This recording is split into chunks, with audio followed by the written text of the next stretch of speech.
Salut les scorpions et bienvenue dans cet horoscope pour le mois d'octobre 2021. Mon nom c'est Gabriel, je suis astrologue et ensemble je propose qu'on regarde un petit peu les transits, comment ça va se passer pour vous spécialement. Le mois d'octobre, ça va être un mois qui va être changeant, j'ai l'impression. Il va y avoir une nouvelle saveur, des nouvelles couleurs qui vont se dessiner et puis il y a beaucoup de transformations aussi qui vont s'opérer. On va le voir principalement parce que on entre dans le mois avec Mercure rétrograde, donc ça on va en parler un petit peu. Et puis aussi, il y a beaucoup de planètes qui vont reprendre un mouvement direct. Alors, les rétrogradations, c'est que de notre point de vue, les planètes semblent reculer dans le ciel, et un mouvement direct, ça veut dire qu'elles reprennent leur sens dans le bon sens. Et donc, on a Pluton, Saturne, Jupiter et éventuellement Mercure aussi qui vont redevenir directs pendant le mois. Ça va se faire ressentir comme un second souffle d'une certaine façon, un allègement. Enfin, les choses vont commencer à bouger, puis ça va nous permettre enfin de pouvoir concrétiser ce qu'on est en train de travailler à l'intérieur depuis plusieurs semaines. Ça va comme s'en aller vers l'avant, puis ça va faire du bien, ça va faire bouger les choses. Sinon, une chose à noter, il y a beaucoup de tension entre le signe de la balance et le signe du Capricorne. Donc ici, on va voir un peu comment ça se joue. Pour vous, ça va se jouer entre la maison 12 et la maison 3. Donc, on va détailler ça un petit peu pendant la vidéo. On commence le mois donc du 28 septembre au 3 octobre avec Mercure en balance qui est rétrograde, qui va venir faire un carré à Pluton en Capricorne. Mercure, c'est une planète de communication, d'échange, de mental, de logique, de réflexion. Et donc, en balance, tout cet aspect-là est tourné aussi vers les autres, vers créer un certain équilibre, de pouvoir échanger avec les autres de façon fluide et tout ça. La rétrogradation de Mercure, ce qu'elle fait, c'est qu'elle vient tourner ça aussi vers l'intérieur. Donc, on est en train de revoir, de revisiter, de repenser à certaines choses. On est en train de prendre certaines informations qu'on a eues depuis les dernières semaines et on voit un petit peu qu'est-ce qu'on veut garder, qu'est-ce qu'on veut plus garder. T'sais? Donc, il y a un peu cette remise en question qui est faite avec un Mercure rétrograde. Le carré de Pluton, un carré, c'est un aspect de tension, mais ici, j'ai l'impression que ça va venir nous aider quand même. Mais ça va être pas nécessairement si facile que ça parce que Pluton vient mettre la focale en fait sur les choses qui ne fonctionnent pas.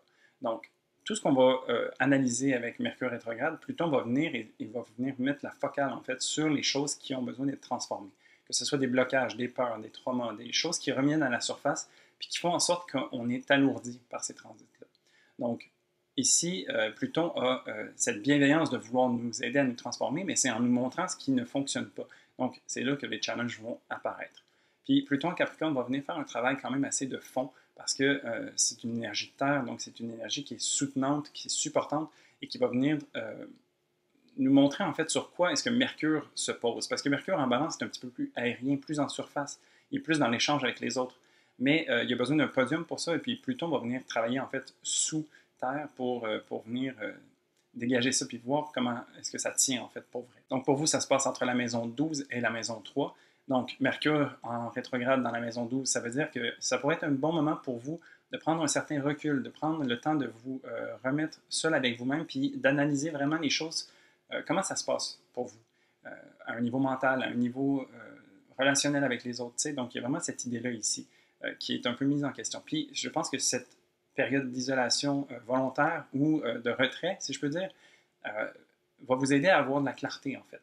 Puis ça va être intéressant parce que Pluton se trouve en maison 3, qui est la maison qui représente la communication et l'échange. Donc, ici, il y a vraiment chez vous une espèce de remise à niveau par rapport à comment est-ce que vous êtes en interaction avec les autres. L'énergie Scorpion a tendance à être intense, comme on dit d'habitude, mais on a toujours besoin d'agir avec les autres puis d'être en interaction. Donc, c'est de voir un peu comment est-ce que vous êtes capable de canaliser cette intensité-là. Comment est-ce que vous êtes capable de naviguer avec l'échange que vous avez avec les autres, puis comment est-ce que vous raisonnez avec les autres. Donc, c'est ici vraiment les questions qui vont être posées pour vous. Ensuite, le 6 octobre, on a une nouvelle lune en balance. Une nouvelle lune, c'est un moment où est-ce qu'on plante des graines, où est-ce qu'on sème des intentions, et puis, dans l'énergie de la balance, c'est vraiment de savoir un peu comment est-ce qu'on a envie d'être avec les autres, de savoir c'est quoi l'équilibre qu'on a envie d'atteindre. Pour vous, cette nouvelle lune va se passer en maison 12, donc c'est un bon moment pour refléter, en fait. Et puis, comme je disais un petit peu tantôt, de prendre un pas de recul pour essayer d'avoir une meilleure perspective pour vous permettre de vous lancer davantage. La maison 12, c'est comme une culmination, c'est comme la fin d'un parcours. Et donc, ça peut être un bon moment pour voir qu'est-ce que vous avez envie de terminer, qu'est-ce qui n'a plus raison d'être et vers quoi vous avez envie d'aller par la suite. Donc, ici, vraiment comme l'impression de fermer un chapitre, mais d'en ouvrir un autre. Ensuite, du 4 au 11 octobre, on a le Soleil en balance qui vient faire une conjonction à Mars en balance. Alors le Soleil, principe d'ego et de vitalité, dans le signe de la balance, a besoin de prendre les autres en considération. Le Soleil en balance, on dit qu'il est en chute. Ça veut dire qu'il n'est pas super confortable. Il n'est pas tout à fait en territoire inconnu, c'est juste qu'il y a vraiment des outils qui ne sont pas à sa portée. T'sais, le soleil a envie de rayonner, puis il ne fait pas nécessairement de distinction. Il rayonne à son plein gré, à son maximum, sans vraiment discerner qui a besoin de plus de soleil ou pas. T'sais, tout le monde en a égal. Et donc, dans le signe de la balance, il faut qu'il prenne en considération que l'autre a une part de responsabilité dans l'échange qu'il y a entre le soleil et les autres. Donc, c'est comme si on mettait le soleil dans une pièce, puis tout le monde tenait des miroirs. T'sais. Donc, le soleil va refléter sur les miroirs, puis ça finit par refléter partout. Ça intensifie la lumière, ça peut aveugler certaines personnes, ça peut brûler parce que c'est trop intense. T'sais. Donc, il y a vraiment cette idée de devoir faire attention aux autres, puis d'avoir une certaine conscience que les autres existent, malgré que nous, on existe aussi. T'sais, donc, il y a vraiment ce principe d'ego, un petit peu, où est-ce qu'on est tourné vers nous avec le soleil, mais avec la balance, c'est qu'on ne doit pas oublier qu'il y a le reflet des autres qui est important aussi. La conjonction avec Mars, Mars, c'est une planète d'action, une planète d'assertivité, tranchée, qui a envie de suivre un peu son cœur et comme les choses qui sont bonnes pour elle. Mars est en domicile dans le signe du Bélier, où est-ce qu'il y a une certaine souveraineté, il y a une certaine volonté d'action. Dans le signe de la Balance, on dit que Mars est en exil, donc elle est, elle, en territoire hostile, si je peux dire, ou en territoire inconnu. Et donc, Mars, qui a envie de bouger puis de prendre action, doit prendre en considération beaucoup de choses quand il se trouve dans la balance, parce que tout le monde a son mot à dire. Et puis, tout le monde doit... Mars doit prendre l'opinion de tous pour s'assurer de poser des actions justes. Mais ce n'est pas nécessairement ce qui est habituel pour Mars. Et puis, il ne faut pas oublier que d'avoir autant d'opinions, ça peut nous amener à un certain arrêt. Donc, tu sais, des fois, on a comme trop de choix, puis on ne sait pas trop vraiment où aller. On a trop d'opinions, puis ça nous mélange. Donc, Mars qui a envie de bouger est un petit peu omnubilé par autant de reflets. Donc, la conjonction de Soleil et Mars dans ces signes-là, où est-ce qu'il y a un certain inconfort, c'est comme si vraiment on essayait de marcher sur des œufs. On ne sait pas exactement comment s'y prendre, comment faire. Il y a beaucoup d'éléments à prendre en considération, alors qu'habituellement, on fait juste briller, puis on fait juste prendre des actions. T'sais. Alors ici, il y a beaucoup la conscience de l'autre qui vient entrer en jeu, puis il y a une certaine prudence qui doit être mise. Sauf que ça ne veut pas dire que le Soleil doit arrêter de briller, puis que Mars doit être en inaction, parce que ça viendrait être au détriment de ces deux planètes-là. Alors, c'est vraiment de trouver cet équilibre entre les autres et nous-mêmes pour trouver sa place, en fait, qui est juste au travers de toute cette organisation-là. Tout ça, ça se passe dans votre maison 12. Et donc, encore cette idée de devoir prendre un pas de recul, parce que c'est pas nécessairement en étant en plein milieu du magasin de porcelaine puis à donner des coups partout qu'on va nécessairement apprendre. Peut-être que ça vaut la peine de prendre un moment d'arrêt, un moment de recul pour observer la situation un peu d'un autre angle de vue et puis nous permettre d'avoir un meilleur discernement de la situation. Donc, c'est un petit peu cette idée-là avec la maison 12. Ensuite, du 16 au 18 octobre, on a le Soleil qui est toujours en balance, qui va venir faire un carré à Pluton en Capricorne. Alors, le Soleil qui est en train de toujours trouver sa place, puis chercher un petit peu comment faire pour briller sans prendre trop de place, etc. T'sais, il y a vraiment comme cette idée de prudence un petit peu. Et puis, il y a le carré à Pluton. Donc, Pluton qui, encore une fois, va venir travailler un peu en fond, en arrière-plan, sur toutes les choses sur lesquelles le Soleil se pose. Donc, ici, on peut s'imaginer que le Soleil est posé sur quelque chose, puis il essaie de marcher sur des œufs, puis de faire attention et tout ça. Mais c'est comme si Pluton allait le faire volontairement tomber pour que le Soleil puisse prendre en considération de nouvelles données qui ont besoin d'être transformées. Donc, on parle ici de peur, de blocage, tu sais, comme tout ça, qui nous empêche d'avancer, puis qui nous alourdissent. Alors ici, c'est comme si à travers un certain inconfort que Pluton vient nous apporter, le Soleil va trouver une nouvelle façon de s'y prendre. Il va peut-être, à travers la chute, trouver une nouvelle perspective qui va lui permettre de pouvoir œuvrer d'une meilleure manière. T'sais. Donc ici, vraiment, c'est comme un peu le tough teacher, Pluton, qui va venir, encore une fois, comme mettre le doigt là où ça fait mal, mais pour permettre au Soleil de pouvoir s'émanciper davantage. Pour vous, ça se passe entre la maison 12 et la maison 3 toujours. Donc, encore une fois, le Soleil qui est en maison 12 a besoin d'un certain retrait, un besoin, c'est comme de calme, ou peut-être de se laisser aussi avoir un pas de recul pour pouvoir bien assesser la situation. Oui, il y a beaucoup l'appel à l'autre. C'est comme s'il y avait un party, puis on doit un petit peu juste se mettre en retrait sur les côtés pour pouvoir analyser un petit peu tout ça, puis pour après ça pouvoir venir au centre de la foule, puis tout ça, puis de pouvoir prendre sa place. Mais il y a besoin d'avoir ce moment de recul. Puis Pluton aussi, qui est en maison 3, donc va venir nous amener à voir comment est-ce qu'on communique, comment est-ce qu'on agit en collectivité, dans notre communauté, de voir un peu aussi c'est quoi nos habitudes et tout ça. Donc vraiment, ça va venir nous piquer à ces endroits-là pour qu'on puisse s'ajuster puis se réajuster en fait.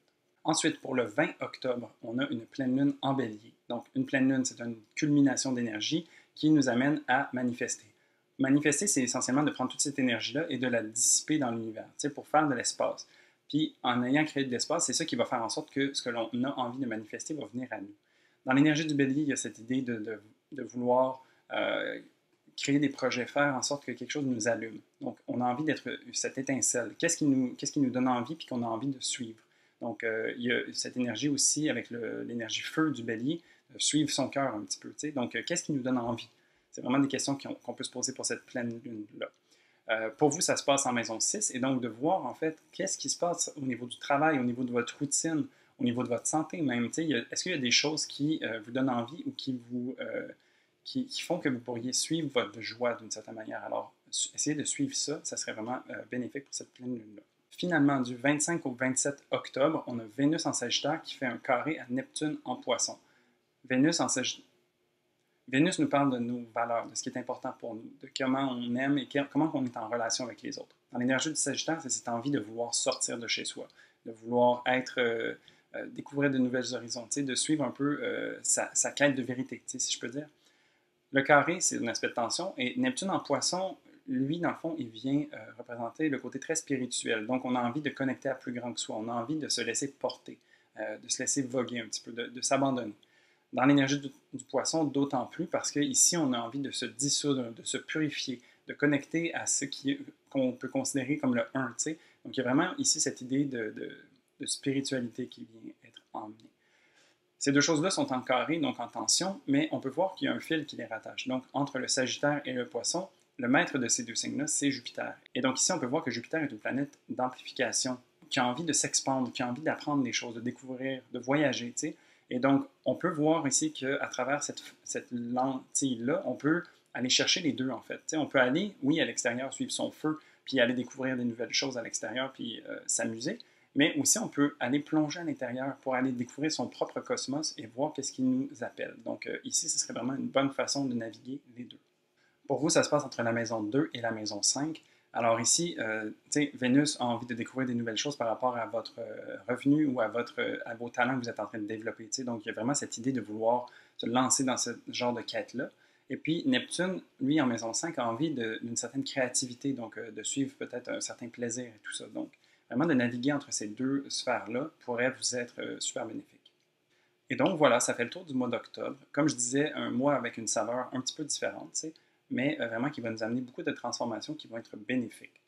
Si je peux vous laisser sur une note finale, je vous dirais quand même de porter une certaine attention à Vénus pour le mois d'octobre et les mois à venir, parce que Vénus va être constamment activée par tous les carrés de la balance.